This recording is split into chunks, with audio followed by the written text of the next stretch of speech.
Eu sou mãe da polícia. Tu tem medo? Por quê? Anda fazendo coisa errada? Não. Então pronto, não é pra ter medo não. Isso é o quê? É o Você rádio. não tem isso aqui? Tô dizendo. É o rádio, Você não tem celular, não? Isso aqui. pra beber água. Valeu. Falou? Eu tô brincando com meu amigo. Beleza, depois a gente se fala. É, depois a gente fala, viu? Beleza. Depois eu vou lá e conversa. Vai lá pra gente comer uma maçãzinha. Beleza?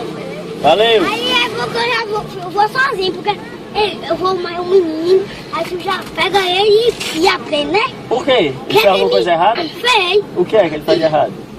Ele roubando manga. É mesmo?